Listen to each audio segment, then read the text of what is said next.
Good morning, boys and girls, from high in the mountains in North Georgia called the Bojangles Studio.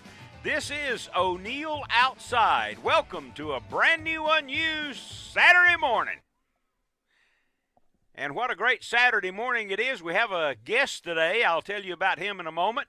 But first of all, let me thank our sponsors that makes this show possible. No sponsors, no show. Tough Shed, Horsetown, Hayes Auto, Realtree, Fire Aid 2000, Timbuktu Outdoors, True Turn, Hooks, Roadrunner Lures, Crocodile Bay Resort, Stripling's General Store, great place there in Bogart, Georgia, Works Tools, the Whitetail Institute, Rugged Ridge Floor Liners and Jeep Parts, and of course now the new Governor's Gun Club there in Kennesaw, Georgia, and you're going to have to go there. So we have a lot of things to talk about this morning. We hope you'll join us. The ONeill Outside program today on Fox Sports Southeast, my goodness, on Pursuit Channel, Fox Sun Sports, Fox Arizona, the Tough Shed, pardon me, that's Tough TV, and so many networks. There's a bug flying around in the room. And you can watch, it's a show that I did a few years ago with Davey Height. Now, Davey is a Bass Angler of the Year, won the Bassmasters Classic. And if you watch the show today, that's ONeill Outside Television, I guarantee you there are things to hear and things to understand. A lesson from Davey Height. He's not just your average bass fisherman, I'll tell you that. We fished for a few hours, and we quickly determined that Davey is about 5 times better than ONeill is. So that's a great lesson for you to watch ONeill Outside today. And you can listen on FM 95.5, WSB AM 750, and on the Sports Broadcast Nation in Little Rock, in Pittsburgh, in Philadelphia, in Sacramento, in Houston, in Dallas, and St. Louis, and Columbus, and all over the country. So when I return in a moment, we'll take a break or two, and then we'll introduce our guest today, because if you listen, you'll find out so much about Georgia freshwater fishing. So you stay right there this morning, and you and I'll have to talk about that as the time goes on. This is ONeill, and we'll... Technology used by firefighters all over the world. Extinguishes fires and cools the Chief of Fisheries for the Department of Natural Resources, the Wildlife Resources Division in Georgia, and that is the subject of our program this morning. And Matt is going to help us with freshwater fishing across Georgia. Let me give you the telephone numbers. Should you want to participate in the program, you may ask Matt questions. The telephone numbers are 404-872-0750. 404-872-0750, or outside the Atlanta calling area, it's 800-972-8255, 800-WSB-TALK, T-A-L-K. So let me welcome Matt to the program. He came up in the little town of Jasper, Georgia, and spent the night for 3 or 4 hours. So you found yourself to the top of the world here, didn't you, buddy? I did. A little foggy this morning, but I made it. Yeah, good for you. So we're going to talk with Matt today through the 2 hours about freshwater fishing in Georgia.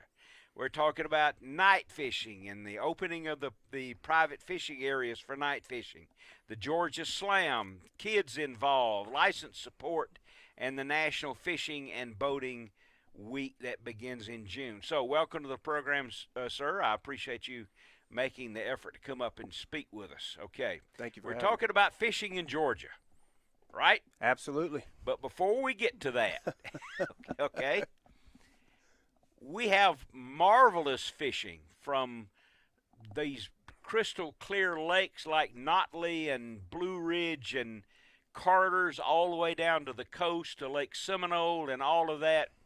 But the management of these lakes and the critters that live in there, it requires money. It does. Who pays for it? Anglers pay for it and have for a long, long time. So hunters and anglers, we need to thank them for being the conservationists that they are for almost 100 years now. Yeah, indeed, it is almost 100 years.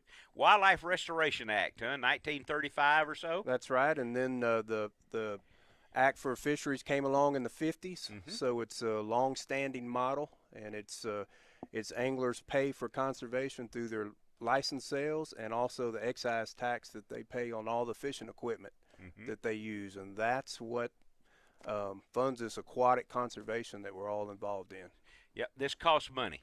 It does. And we pay for it ourselves, and whether you're a PETA member of the National Humane Society or you don't catch a fish or don't kill a deer, you still realize monumental benefits from all that. So it's licenses, permits, all of those things, including the excise tax. That's it. How many fishermen do we have in Georgia?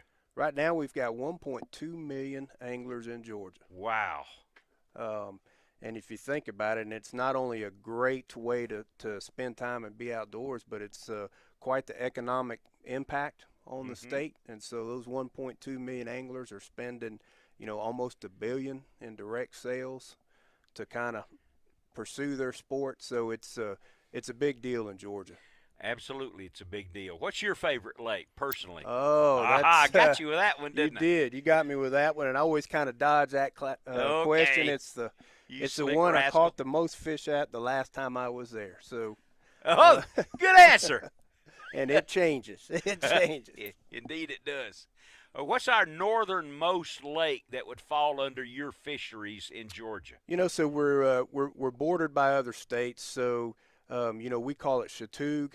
It's probably up there right on the North Carolina border. And then you mentioned it earlier. If you think how big the state is and how the vastness of our fishing opportunities, it goes all the way down to the Okefenokee Swamp and those cypress-filled swamps all the way up to, where we are today, way up in the mountains. The Okefenokee, land of the trembling earth. That's right, and a bunch of insects. Yeah, I fished in the Okefenokee Swamp one time, and what was a marvel to me was historically there used to be a little city out there. Oh, yeah. A logging community. That's right. Can you imagine summertime in the middle of the Okefenokee Swamp? I cannot. No, me neither. I cannot. I've been in there quite a few times. I started my career out down that way, and no, I cannot imagine spending a summer. That's right. Okay. All right, we're moving right along. 404-872-0750, 800-972-8255. Okay, here we are. It's the middle of May. Summertime is approaching rapidly. On the public fishing areas, what do you do about the fact that when it gets really hot, daytime fishing begins to slack off? What have you done about it? Absolutely, absolutely. You said earlier it's all about funding for some of our efforts, and if you think back, we've got the new license increase this year, first time since 1992. Okay. And so when we heard from our anglers of what they wanted more angler access and opportunity. And so one of the things we're doing at our public fishing areas is we're going to open them up to night fishing. Okay. So during the summer, like you talked about, 24/7.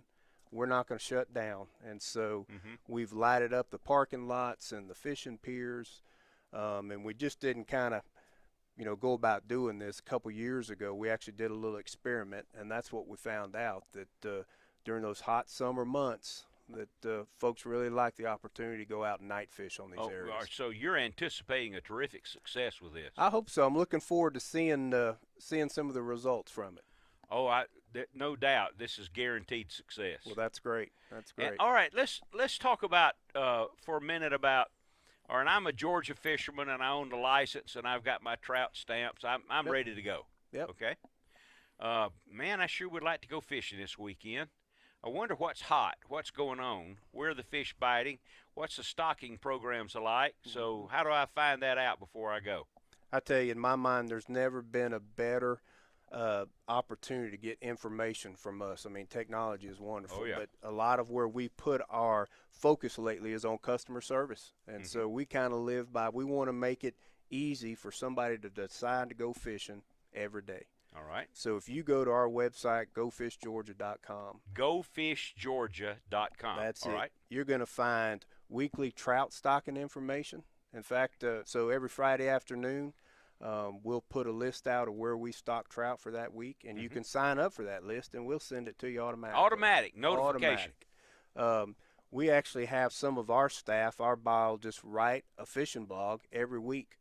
And so you're getting it straight from the guys that are managing the resource. Will tell you some of the conditions and what's biting and what's going on. And so everything nowadays is very interactive. If you don't know where to go trout fishing, if you get on that website, you'd be very impressed with the interactive trout maps that we have. Okay. And so you can line up the stocking reports. If wild trout streams your thing, you can see where those are located. And so that's what we're kind of getting to is we want to make it easier or remove any kind of barrier from keeping people to go fishing. Okay. Well, that's fabulous information because you don't to go to a trout stream with a child Yep. you don't have to pack up. You don't have to take the boat, throw a couple of rods or reels in the truck and go. That's it. And you can look on there, and we'll actually tell you on that trout map which of those streams are stocked real heavy. Mm-hmm. So if you've got kids or folks that just want to try to catch a lot of fish, then you'd probably want to visit that stream versus some of the more specialized streams, the catch and release streams or the artificial lure only segments. So we try to offer something for everybody, and it's a great time for anglers in terms of information. Well, you've got 1.2 million anglers to be in touch with every week. That's right. It's overwhelming, but technology certainly has helped us. Absolutely. Okay. Let me give you the telephone numbers again. If you have questions for Matt, call and tell us what your favorite lake is. Like Matt, it may be the last one you fished in. but give us a call, and if you have questions about the lakes where you live and the places you have been, give us a call. Otherwise, we have plenty of subjects coming up for Matt Thomas, Fisheries Chief, Department of Natural Resources, Wildlife Resources Division, and this is ONeill Outside, Saturday mornings on WSB and the Sports Broadcast Nation. You guys stay right there, and I promise we'll be back. You're listening to ONeill Outside, Saturday mornings on WSB and the Sports Broadcast Nation all across the country, and it's the #1 most listened to live outdoor-based radio talk show in the world. So are you proud of that? Well, you guys made it that way. If you'd like to be in touch with us this morning with ONeill or Matt Thomas, Chief of Fisheries for the Department of Natural Resources, then you may reach us at 404-872-0750 or 800-WSB-TALK. And without a doubt, and of course we haven't rehearsed this, a lot of the questions I ask you can be superimposed to states all over the Southeast. Sure.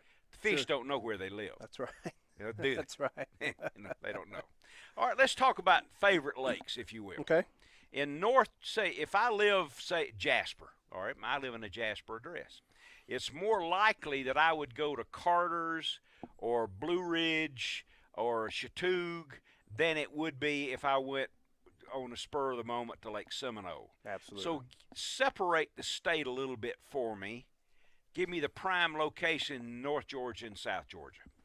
Sure, gotcha. And it kind of depends on what you want to pursue. But, you get down to South Georgia and some of the bigger reservoirs down there like a Seminole, well renowned for its bass fishery. And so the good thing about Georgia, it's so far south that Seminole will start much earlier in the season than, say, North Georgia. So springtime there is the last week of February. That's right. Yeah. That's right. And so, it's almost similar species in a lot of instances. It's more of a timing thing. And so you can pursue whether it's striped bass or hybrid bass or largemouth bass or crappie, whatever. It's you're just doing it in a different place in Georgia, and typically the timing's a little bit different. They react to the hours of daylight and the water temperature. That's right. Water temperature, photo period plays a role in spawning. And it's been I'm sure it's been a very interesting spring. Yeah, this got year warm early and then stopped. Just flat out right. stopped. And then of course now we're well into the 70s on most of our water temps, so we're entering kind of that summer phase. Yes. All right, now let's go to something else for a moment here. I live in North Georgia. Listener lives in North Georgia, and he's been going to Lake Lanier, and he's been going to Allatoona, but he can stand a new spot. Ah, yeah. All right, he's going to add a. Hey, let's go. So let's go to a new lake. Yep. Okay, be it Notley or Chatoog or Blue Ridge.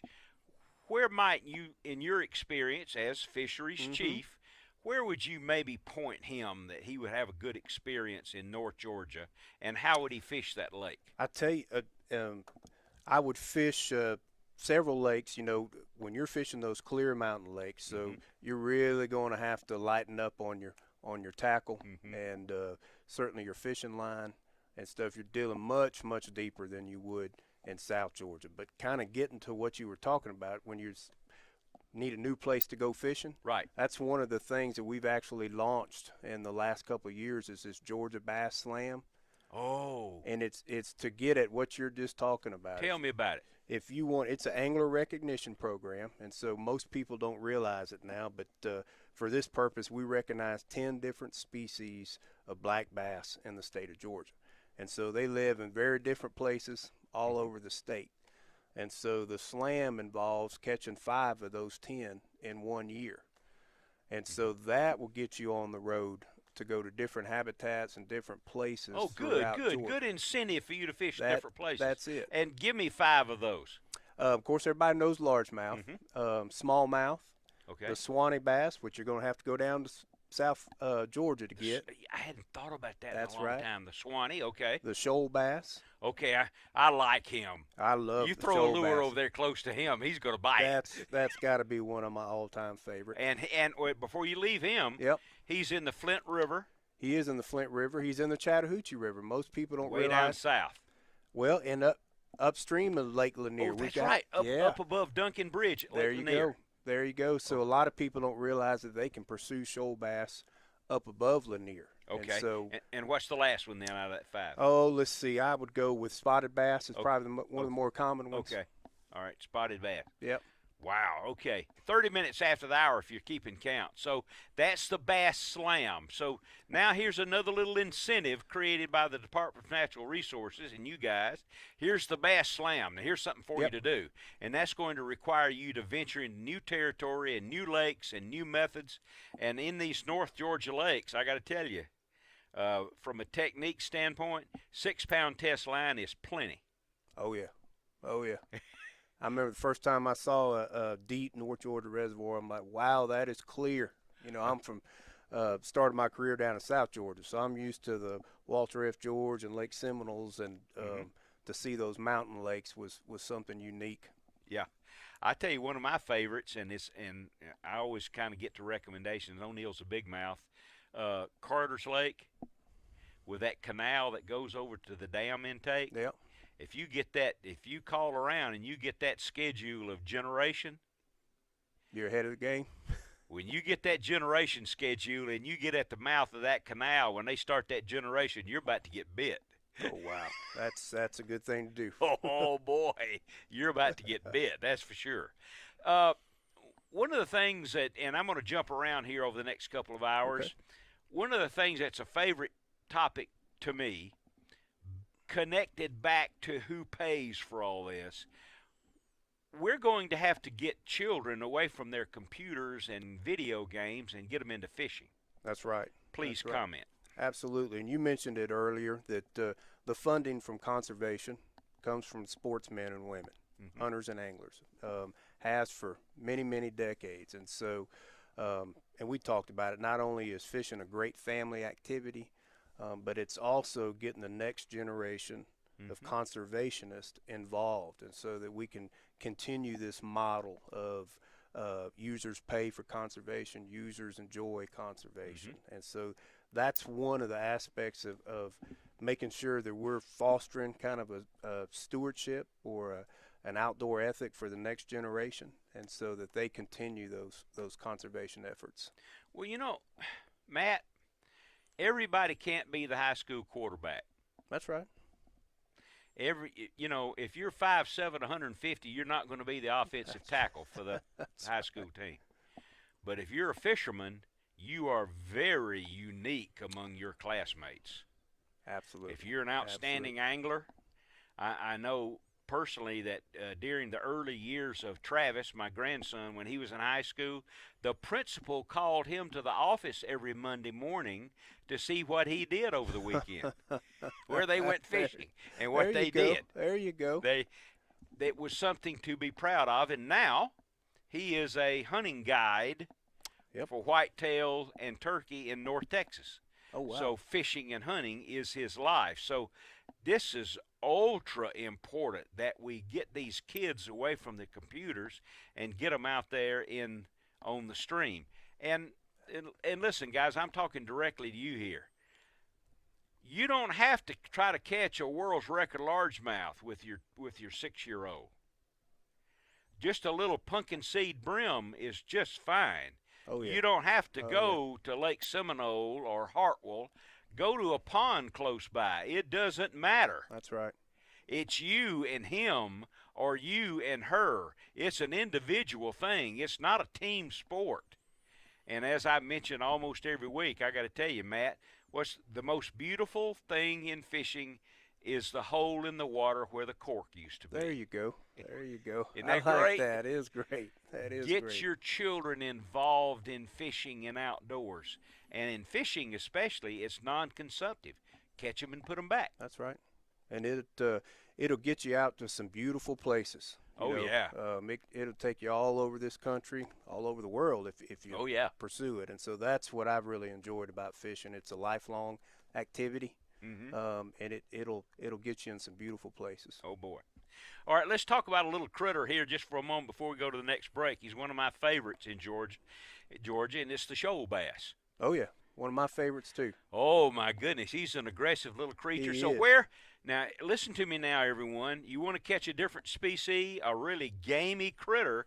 Where would you tell people to go look for shoal bass? So shoal bass, you're in the right state. Georgia is the shoal bass state, and so most folks know that shoal bass are in the Flint River, all the way up kind of in the Piedmont to where all the way the Flint River flows down near Albany, Georgia.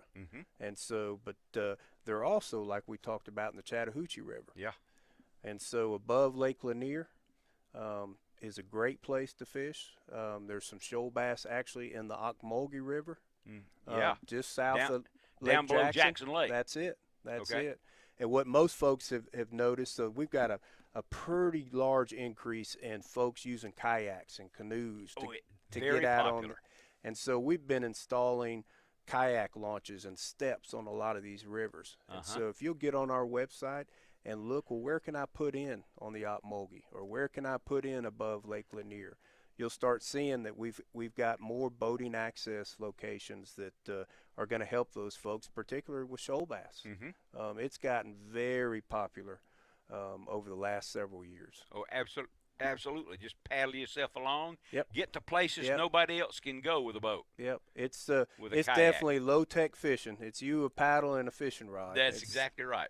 Okay, we're going to, when we come back from this break, we're going to switch over to southern waters for the state of Georgia. And we'll pick out a couple of, I've got a surprise question for you when we get back, and it let you start thinking about it, and it is the Go Fish Center in Perry, Georgia. You will want to know about this, whether you live in Georgia, the Carolinas, Florida. This place is one of a kind. Absolutely. This is ONeill, and we'll be back. Welcome back, everyone.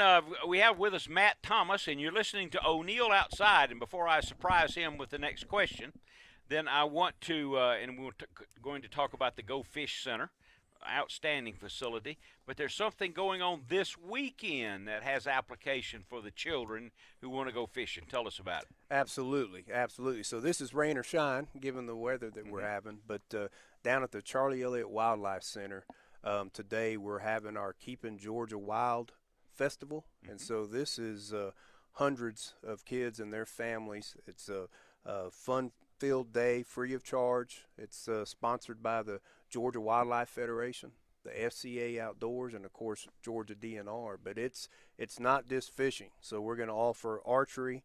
Our law enforcement division rangers will offer boat rides. There'll be some live animal exhibits, face painting, free lunch. I mean, you name it, it's going to be a great time. And so that starts at about 10 a.m. and will run for several hours throughout the afternoon. I've been to a few things, and it's marvelous. All the children are smiling. That's right. That's right. And It's an adventure. It's a great opportunity. We'll have a lot of folks there. If you're new to fishing and just you want to learn more about archery, whatever you're interested in, we'll have several folks out there that can help you. All right, where's the Charlie Elliott Wildlife Center located? It's not too far south of I-20. It's south of the town of Mansfield, out on Highway 11. And so, like I say, it doesn't start till 10 a.m. You'll see the signs and the cars, but it's a large, beautiful area. You can spend the day there and have a great time. Okay, and people can look that up on the internet and find the directions right to it. Absolutely. If you go to that site we were talking about, gofishgeorgia.com, we've got all of our kids' fishing events on there. How many people will be there today? I'd say anywhere from 500 to 1,000. Wow. And it'll be weather dependent, but it's a big event. You give children an opportunity to go fishing, and they'll take it. Absolutely. And they'll take it. There's a lot to do at this place. And so, like you said, we hope to see a lot of smiling faces. I hope to see a lot of rods bent over in some of those ponds, and we'll see how it goes. Okay. Let's talk about the Go Fish Center. Sure. Where's it located? It's located down in Perry, Georgia. You can't miss it. It's just right off of I-75 by the Georgia Ag Center right there. It's a wonderful place. It's probably a quarter mile off I-75, so just not too far south of Atlanta, certainly close to Macon. And so it's worth the trip to go there if that's the only part of your trip. Oh, you could easily spend a day there. So we've got everything from aquariums, and these are large aquariums with live fish. We've got alligator exhibits. We've got fishing simulators, and we've actually got what they call a casting pond. I actually call it a catching pond because you will catch a fish out of there. And so very modest. I think it's $5 to $7 entry fee, and you can spend the entire day there. Well, one of the things I want to emphasize here, this is not a little 10,000 square foot building. Oh, no. It's huge. Oh, yeah. And if you want to see all the Georgia slam bass and trout and saltwater critters and frogs and alligators and turtles. That's right. And I like the simulator.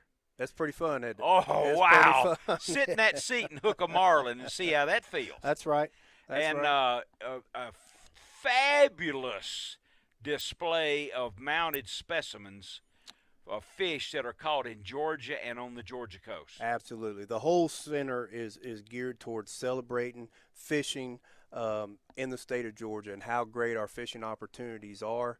And so you can see all that on display at that center. Like you said, you can certainly look at the different mounts of fish that we have in the state, but what'll really grab you is those large aquariums. We've got some fish that have been in there quite a while now, and we fed them well, and so they're getting very big, and even some of the alligators get a little big. But it is an excellent way to see fish up close. Well, one of the things now, listen to me now, watch this ONeill, I'm telling you. Take your family there, and I guarantee you, listen, this is good. See if you grade me on this, Matt. I guarantee you there's a little girl or a little boy in the neighborhood where you live whose dad doesn't live at home or his dad is not an angler or an outdoorsman. Invite them to go with you. Invite him or her, the adults, but be sure and invite the children to go with you to the Go Fish Center.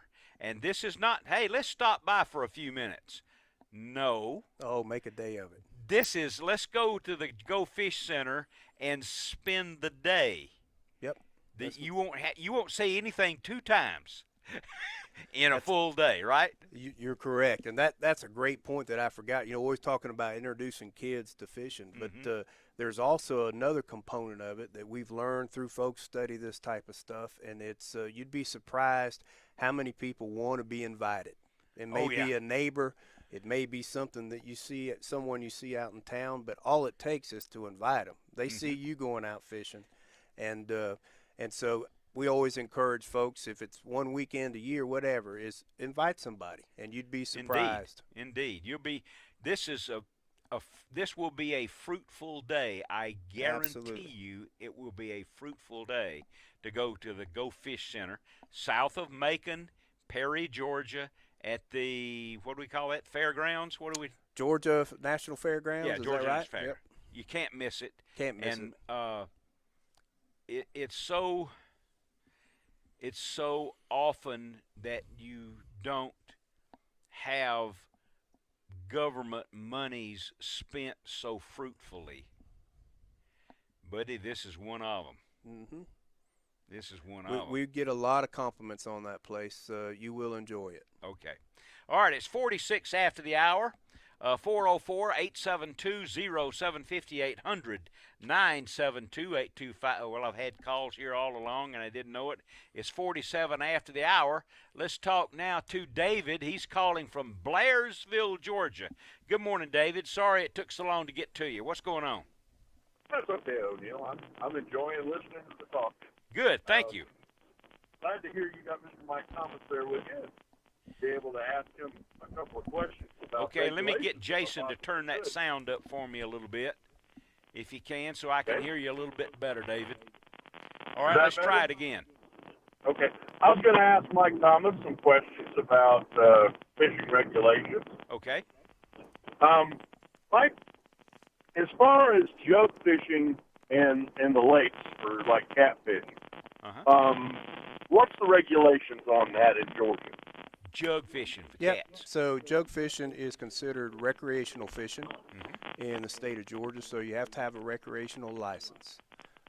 There are no limits on the number of jugs or hooks that you can use. Now, we do ask that, at the end of your trip, that you try to pick up all of them. Yeah, retrieve the jugs. Yes. But it is, it's recreational fishing. We're seeing more and more of it. And there is no limit to the number of hooks you can have. It's certainly cooler at 1 o'clock in the morning than it is at 1 o'clock in the afternoon. Absolutely. And my grandkids are going to enjoy the heck out of that. It is. I'm looking really forward to that. And also, what about using a cast net in freshwater? You got to be careful with that. Cast nets in freshwater are used to collect your bait. So threadfin shad, gizzard shad, and blueback herring are the only species you can keep with a cast net, and that's to retrieve your bait. So if by chance you catch something else, it'd be wise to turn that loose. Yes, indeed. How does that work, catching the blueback herring at night? I see the guys out there with lights and stuff. How do they do that? Get your lights under the boat and make a throw. Yep. Okay, they don't put any bait or anything. You're just riding along with the light. Yeah, that's right. See the fish? Bluebacks are more open water pelagic, so they're riding around. They're not putting any bait out. Okay, I know Notley's got a lot of bluebacks in it, so I want to catch a bunch of those. David, I'll tell you a story that once I was in Louisiana, and I was at a little marina, and a fellow came in with his gill net. He wasn't supposed to be using a gill net. Uh-oh. And the Department of Natural Resources in Louisiana representative was there when he came in. He had two largemouth over 13 pounds in that net. Oh my God. Oh, yeah. That's not good. No, that's not good. Thanks for the call, David. Thank you, O'Neill, and I look forward to talking to you again. I hope so soon. Yeah, I was going to tell you, I got a 12-pound hybrid 2 weeks ago over on the Tennessee River, and my 79-year-old dad got a drum that went over 30 pounds. Wow, congratulations on that. Yeah, no, those are rod benders right there, both of them. That is a big fish. Yeah, you bet. Have a great day. Thanks for calling, my friend. All right. There you go. Now, let's talk to Don, and Don is calling from? Shoal, North Carolina. Yes, sir. What can I do for you, Don? I got a question for your guest, sir. All right, Matt Thomas. Yes, when I was sir. a kid in North Georgia, I lived next to the Chattahoochee River before the lake was put in, and we fished with a cane pole for a fish we called a sucker. Mm-hmm. And is that a carp, or what were we fishing for then? That's a great question, because it could have very well been a carp, but there are quite a few different suckers, and there are different species in that system, so I'm not exactly sure what that would have been. That could have been a little horny head. Yeah. Do you know the size of what y'all were catching? Probably 4 or 5 pounds, which was huge in those days. days. Well, that wasn't a horny head. No. That'd be a tough one to nail down. Maybe one of those red horse things or something like that. Could have been. There's no telling. There's all kind of suckers out there. Buddy boy, you're telling your age when you're fishing. Well, I know that, but I'm telling yours too, so that doesn't make any difference. I won't make fun of you. Yeah, and we fished. Like I say, we fished with a cane pole, because if you fished with a rod and reel, you made one cast and spent half a day trying to get rid of the backlash. That's right. Back then, that is absolutely correct. Glad you called, Don. Be sure to say hello to Ross. Will do. Thank you, ONeill. You bet. See you soon. Let's see. We've got time, I believe. Well, maybe we don't. So, Jay and Jerry, you guys hold on, if you will, please. This is ONeill Outside, Saturday mornings on WSB and the Sports Broadcast Nation. I have with me this morning Matt Thomas. Matt Thomas is the Chief of Fisheries for the Department of Natural Resources, the Wildlife Resources Division, and we'll have him in here for the second hour also, available for your questions. And the subjects that I bring up, and we still have several of those. It's my opportunity also, before the time runs out and I go to a break, for me to remind you of a couple of things, very selfishly. Number one, if you'll go to Amazon.com and type in ONeill Outside, you will find ONeill Outside's book there. The e-version of that book and the printed version in the next couple of 3 weeks. It's called ONeill Outside, People and Places Along the Way. The stories of being in the outdoors for the last 65 years. 65? Wow. Oh, my goodness. Seems like a long time. Wow. Yeah, I did. I fished Lanier when it backed up, 1954. So try that out, if you will. And $1 of every sale goes to the Ronnie Thames Foundation to support the treatment of child burn victims. So ONeill Outside at Amazon. We got to go to a break. We'll come back to take your calls and more on ONeill Outside. We're winding up the first hour of ONeill Outside this morning. We got another hour to go, but because he's been holding on quite a while, let's talk to Jay, and he's calling from Mableton, Georgia. Good morning, Jay. Hi, how are you? Good. You have to turn your radio down now, so what's going on? Oh, I just wanted to mention that, to your audience, that fishing is a great way to get exercise, and Matt Thomas, you could probably address this. It's a great way to get some exercise, stay out of trouble. And if you want to win some arguments, turn it away from politics and discuss trout, carp, and bluegill. What do you think, Matt? Hey, that's a good idea. That's right. This doesn't have to be about the Clintons or the Trumps. It can talk about whether it's a bluegill or a shell cracker or whether it's a largemouth, right? Yeah. You got to. If you want to win your man card and maybe you're in doubt, or, there's so much on the news about violence and things like that, you can contribute to the nation in general just by getting a license and going out to the lake for a couple hours. What do you think about that, Matt? I think that's a great idea, and I did fail to mention fishing is great exercise. Yes, I know there indeed. have been a couple of days where I'm carrying that kayak to where somebody told me it was just around the corner. And so it is great exercise. Absolutely. And you mentioned getting out and buying the license and what the good it does. We get asked all the time, well, what can I do for conservation? Mm-hmm. And one of the easiest things you can do is buy a fishing license. That's right. I mean, I'm way over 60, but I buy the sportsman's license. There you go. There you go. And it's money well spent. Absolutely. I think Is 60s. it, I'm sure there's a 65, merit something. badge on maybe both sides of the Scouts, and maybe Boys Club, Girls Club that discusses fishing, and maybe a person, maybe just the average citizen goes out there and catches a fish, and maybe he can get a certificate for it. Is that available to Mr. Thomas? Absolutely. Two things there. So we do have close ties with a scouting organization, and they use our facilities to go fishing. And we also offer what we call an angler award program. There you are. So you don't have to catch a state record. Just There's certain minimum be size. involved. Yep. All right, Matt, I got to go. Glad you called, Jay. We've got to leave right now because it's the top of the hour, news, weather, sports, and traffic, and there'll be another hour of outdoors on the way.